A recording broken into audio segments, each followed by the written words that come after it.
The Source.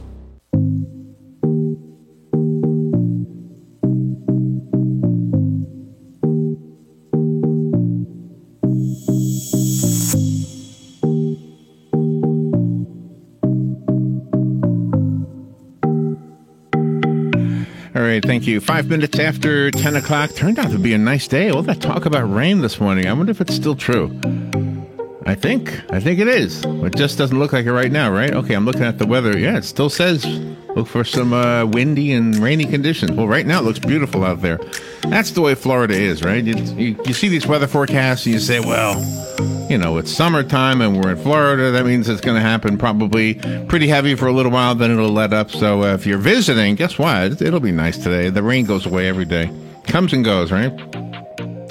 We have a good book, whether you're staying indoors or you are going to the beach today. It is called Blessings and Curses. What a fascinating idea that our next guest had for a story. Judy Kelly is on the phone. She wrote Blessings and Curses. It is a novel about a young, devout Christian woman named Olivia.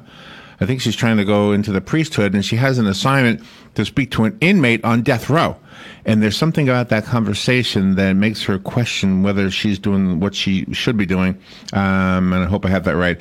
Judy teaches fiction writing at Frederick Community College and Montgomery College. She's an adjunct professor at Montgomery College, Germantown, an active member of the Bible Museum, the Library of Congress, the Association of Writers, and it goes on and on and on. I was just looking at the listing on Amazon, where she's getting some really good reviews. So Blessings and Curses, and good morning to, no curses, just blessings, Judy, and good morning. How you doing, Judy? Good morning.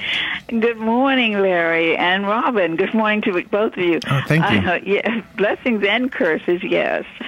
So tell me. First, I want to say this about blessings and curses. When you're a kid, you always think, well, this is just fiction. Well, there's no blessings, there's no curses, or whatever. Well, you think there's blessings, but you don't think there's any curses. And then you realize as an adult that we do this to each other when we're adults, especially parents. And we say to a child, you'll never amount to anything. That's kind of a curse. That could scar them for life. Or the exact opposite. You're brilliant. You could be anything you want to be. That might give them a blessing in some way, right? That's true. That's true. You can put a curse on yourself by saying something like you just said, and others can curse you and saying something like what you just said a parent can do. And no matter who you travel that's the life you think you have to travel the person you think you are for the rest of your life. Yeah, that's interesting, isn't it? So is Olivia based on a real person? She is not one person. In my high school, I was a high school teacher, and I had students from all backgrounds. I had a lot of students who were from other countries and who believed that they had no value here. Their parents came from other countries and didn't speak English and didn't know the culture, and they wanted their child to participate in this culture, but this culture was not as friendly to them. So they kind of were in the middle, in between their old culture and the new culture that they wanted to be in. And so they didn't feel like they had any strength from home, any support from home, and so no guidance or things like that, because the parents from home were busy trying to make their own life and life here for their kids. So they didn't feel like they had the strength and power on their own to be the people that they needed to be, and they didn't have. They felt valueless and wanted to drop out and things like that. So I've decided, okay, I'm going to write about this, but how can I do that? And I put all of these things that my students said to me in this one woman, so she represents all of these people. I had a student who had lost his leg when he was 9 years old, and he always thought that he was less than a man. How would he take care of his family? He only had one leg. And I remember one time we were talking, and he said that he was an American, but his father happened to be from Honduras, and his father wanted him to go back to Honduras for a visit, and he couldn't do that because he said that they capture American kids. How would I get away? just broke my heart there when he said that. So I kept pushing my students. You can be somebody. You don't have to be what the society is trying to make you be. Really? You can be whoever you say you want to be for your own self. And it sounds like, Judy, what you were doing was an antidote to a curse, which is a blessing in and of itself. Yes. I was trying to fill their hearts and minds with blessings. Somebody has to do it, and I love those kids. They were wonderful, wonderful people, and they just happened to be in their circumstances, that's all. And they needed someone to say, no, you are good. You do have this gift. And I tried to point out with each and every one of them that special gift that they were given that they needed to improve and develop in themselves so that they could. Yeah. So, yeah. And I tried to use that same kind of idea with Olivia when she was talking to the inmate in the prison who was on death row. So tell me about that. Now, she wants to be a priest. Is it a Catholic priest that she wants to be, or a different religion? I'm an Episcopalian, and she wanted to be an Episcopal priest. Okay. There are no Catholic female priests. In my research, I discovered that. And there are I didn't know. I wasn't sure. I wondered about that, actually. Well, I think a lot of people had a question about it, and, I've been in what they call a cradle Episcopalian, so I've been an Episcopalian all my life. And in the church that I attend now, we've had at least 4 over the years, at least 4 female priests. And we're going to get one who's taking the place of somebody else in just a couple of months. So we will have a 5. So I've seen that, but the Catholics do not have one. Presbyterians, Lutherans, and Methodists don't have female priests. My mother's church, she had a female pastor. Is a pastor and a priest 2 different things? No, a pastor, they're the same things. Pastors would be in Southern Baptist churches. I don't know, what religion was your mother? Lutheran. Yeah, she was Lutheran. And there was she was Lutheran? Yeah, and it was a lady that ran the church. She was the pastor. Yep. Pastor Lynn. Nice lady. So do the same rules apply? Like no, like you can't really have a family. You have to be celibate. In the Episcopal Church, no. Oh, okay. Yeah, that does not. And so we get a lot of Catholic priests coming over to these churches. I don't blame them. Yeah, I would too. Try to get over, jump ship a little bit. So that's right. So what happens when she talks to the person on death row? And does he ever get executed, or is that? Am I asking? See, what I love about talking to you is you're a teacher of writing novels. And one of the problems that Robin and I run into when we're talking to an author about a novel, we don't want to ask a question that's a spoiler. So you be our teacher in that regard, because I don't want to ask something that's going to ruin it. Well, he's on death row. Okay, we know that. So in other words, don't ask him a whole lot more. But so he will die. And in the story, I thought about not letting him die, but I thought that the story would be a little bit more powerful if I did make him die. So he is executed. The story is about this man as they are together. We see a man who has choices between accepting blessings for himself and curses for himself. And blessings and curses comes from the book of Deuteronomy. It's in the Old Testament, where we are to obey God's laws and ordinances and His statutes. And if we obey these laws, then we asking for a blessing. If we don't follow His ways and disobey His laws, then we are taking upon a curse on ourselves. So go ahead. Go on. You also bring forth from your book the understanding of the value for life.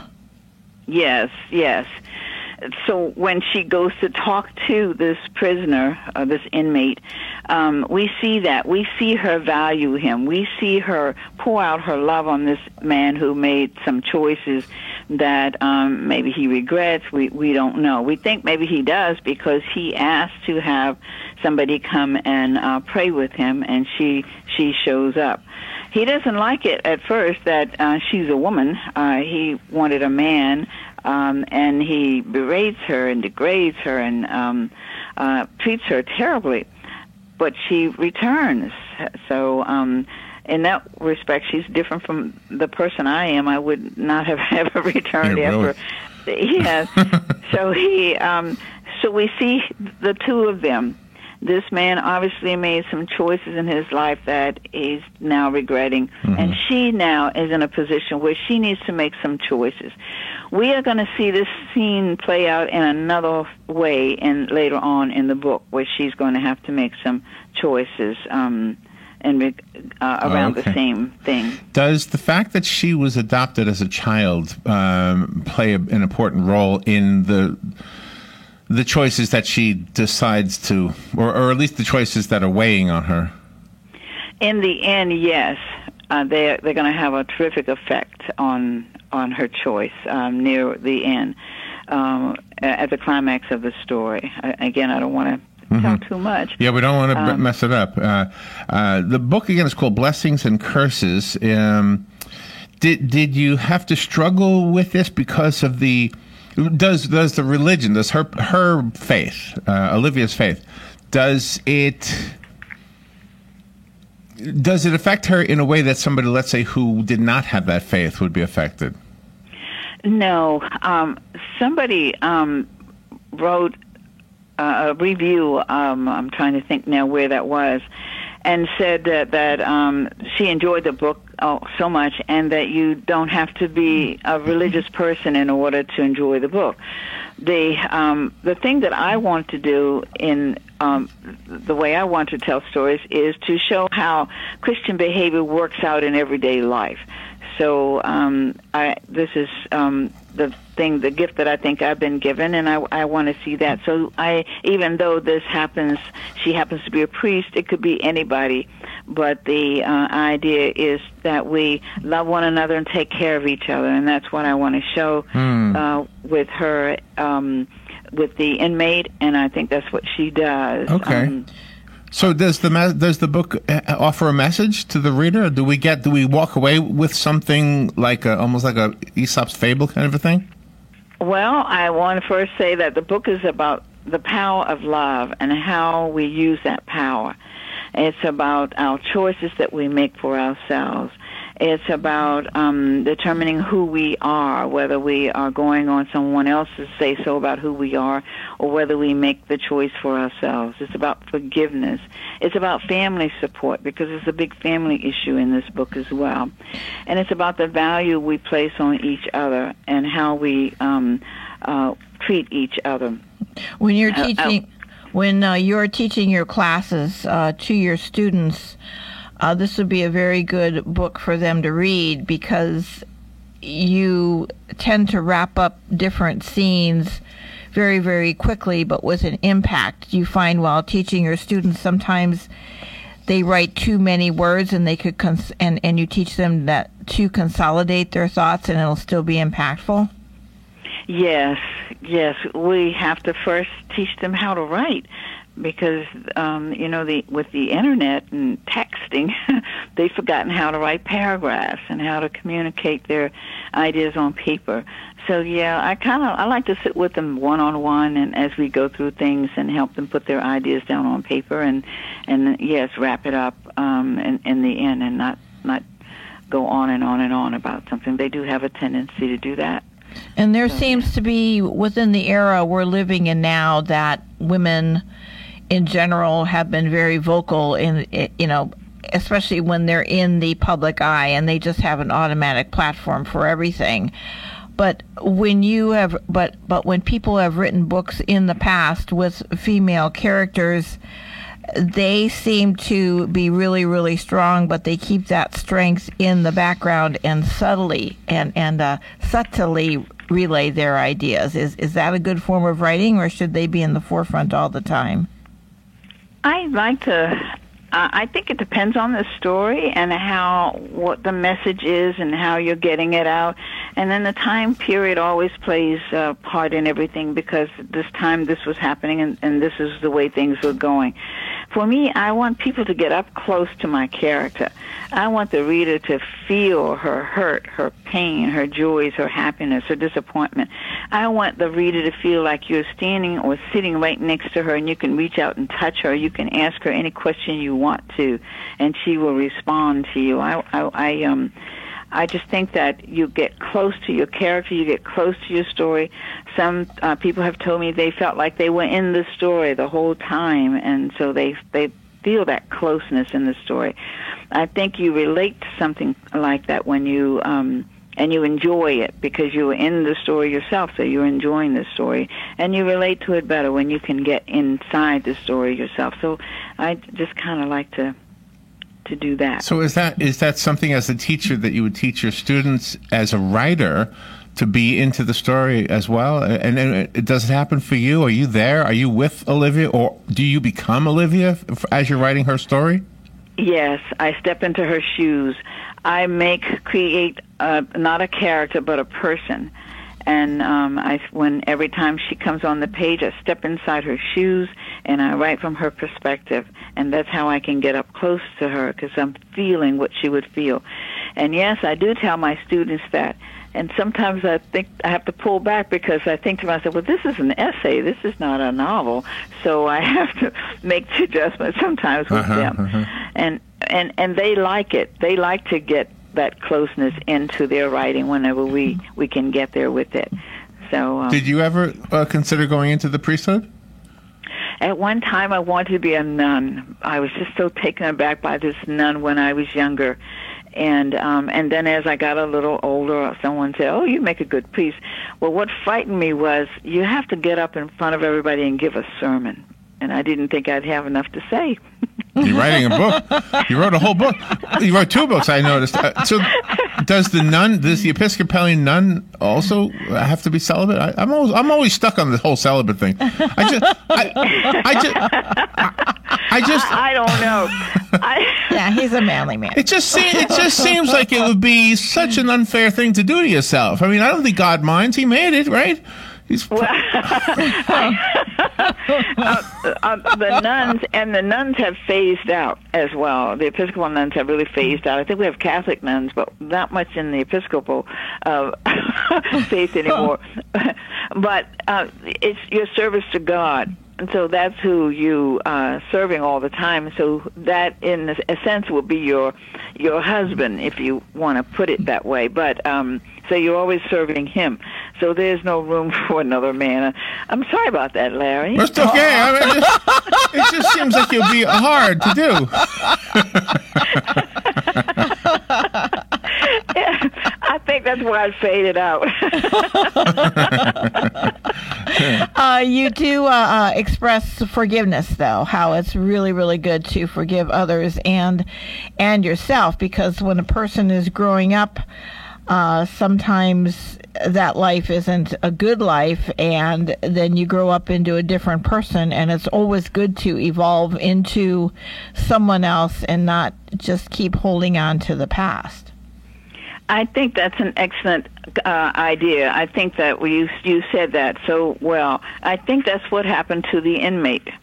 That we all have some choices, and then we take some. It takes somebody to tell us this is the way you're going to go, but you don't have to go that way when you get to a certain age and you start thinking for yourself. You don't have to. You can make that change, and so some of us make it, and some of us do not. And it's also the adoption that you have in the book about the past too. I mean, sometimes people get obsessed with finding their biological parents that they'll put their real parents, on the back burner while they're doing the search. I kind of have a little question about that. If somebody decides that I love you enough, I want to raise you, I want you to be mine, and you go along with that and you enjoy that person's life and love them, and then you decide to look for your parent, and then you do put them on the back burner, and how does the parents who brought you up, how do they feel? Yeah, really. We're not thinking about that. And this girl never looked back at her parents.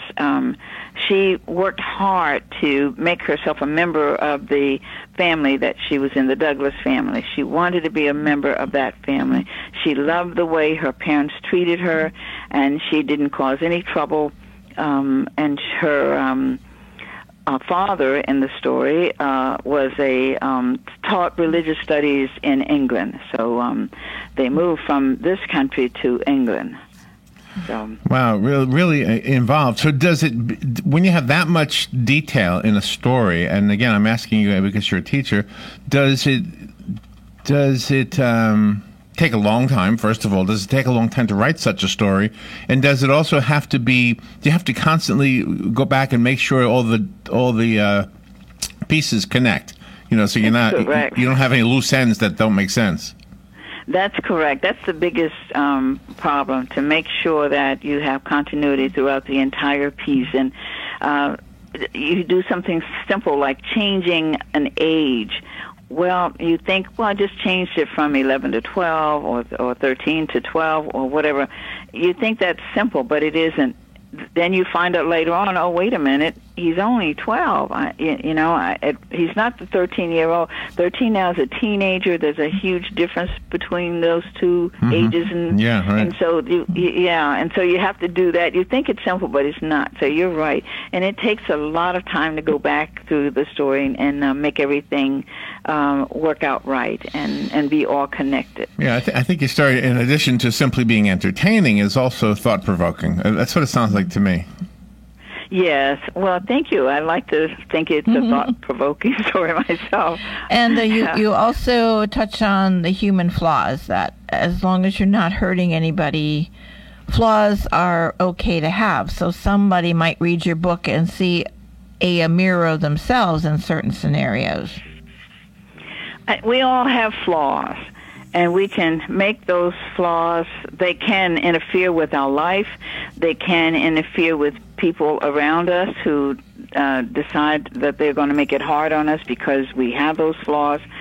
But if we have those flaws and we know that they're not working out, we can turn those flaws into assets for us and make them work out some way for us. So we can manage that. Some flaws are just foibles. They're just silly little things that we do that are tolerated by the public. Sometimes they're little funny things, but they still are things that we do. But a flaw is something that keeps you from growing. And so if you find that you are not growing and it's this thing that's holding you back, then what you should do about yourself is to try to turn that flaw into an asset or get rid of that flaw so that you can grow and you can do the things that you have set for yourself in life to do. Wise words. Very well said. Amazing. Yeah, Judy, thank you. What a pleasure to get to know you a little bit. I noticed you have another book that you've written also about 5 years ago. It's called That Ever Died So Young. So yes. There's that one, and then the new one, Blessings and Curses. I found them both on Amazon. Do you have a website of your own? Yes, www.judycar.com. That's my blog. It's entitled Love a Good Story. And the Blessings and Curses is on Amazon, www.amazon.com. Blessings and Curses, Judy Kelly. Okay, did you say judycar.com? Yes, judycar.com. All right. It's a blog. This is cool. Where's that come from, the car part? What is that? Carr is my maiden name. Would you believe there were so many Judy Kellys? Oh, okay. And I always thought I was the only one.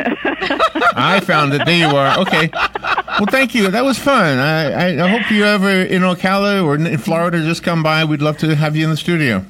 I would love to. Thank you so very much. I've enjoyed my time with you too as well. Thank you, Judy. All right, we will be right back.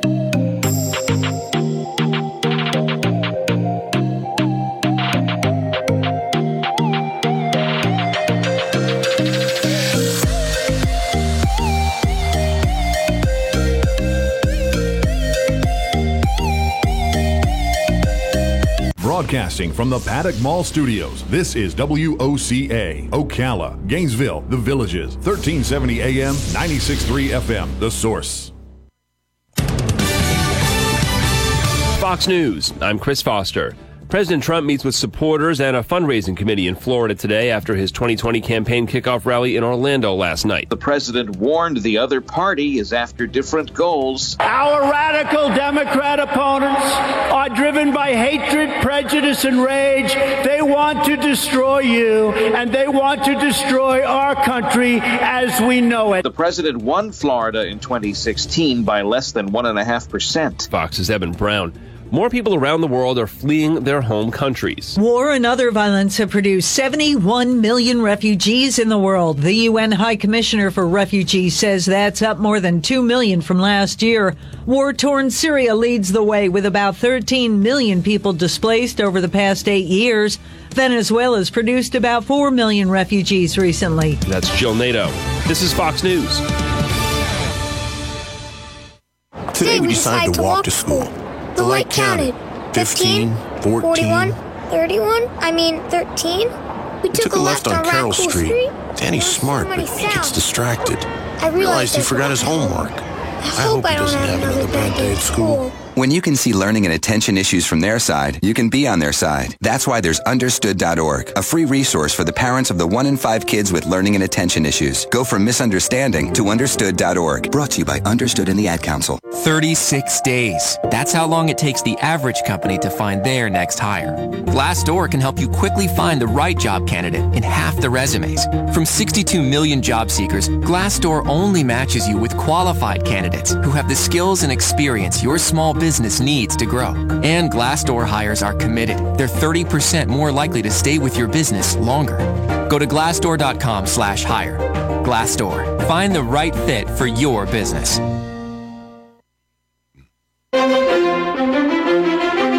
Hey folks, if you're looking for BOGOs, then your place is Bob Wine's Community Gardens, where buy one, get one free is the buzzword this day. Examples: a wonderful selection of blooming shrubs, including oleander, Texas sage, hibiscus, plumbago, cassia, and many more, all on BOGO. Absolutely gorgeous, bright red knockout roses, also on BOGO. Flowering vines, buy one, get one free, and all blooming and hanging baskets are also buy one, get one at half price. Go to BobWinesCameliaGardens.net and check the ad. Then head on over to Bob Wine's Camellia Gardens on Southeast 38th Street in Ocala, open daily till 4, Saturdays till 3, in the same blooming place since 1952.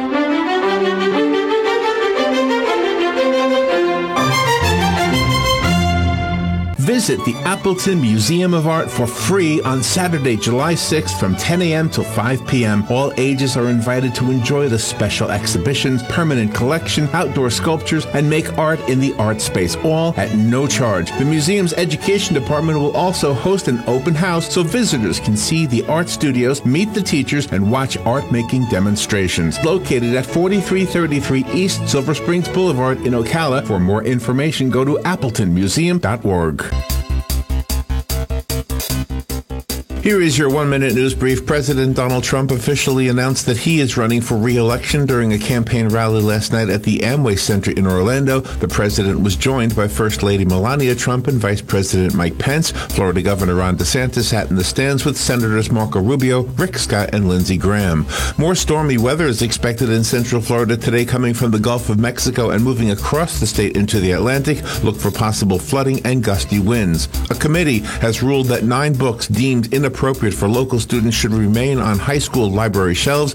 Superintendent Dr. Heidi Mayer believes that only 2 of those, Killing Mr. Griffin and Angela's Ashes, should be allowed in middle school libraries. 2 Marion County nonprofits are celebrating after the county commission awarded them grant money yesterday, and Disney Parks has announced that they have teamed up with rideshare service Lyft. And that is your news brief from The Source. A mix of sun and clouds on this Wednesday with a strong thunderstorm around in the afternoon. The high 83 at the coast, 88 inland. Partly cloudy Wednesday night. There can be a thunderstorm in spots near the coast early.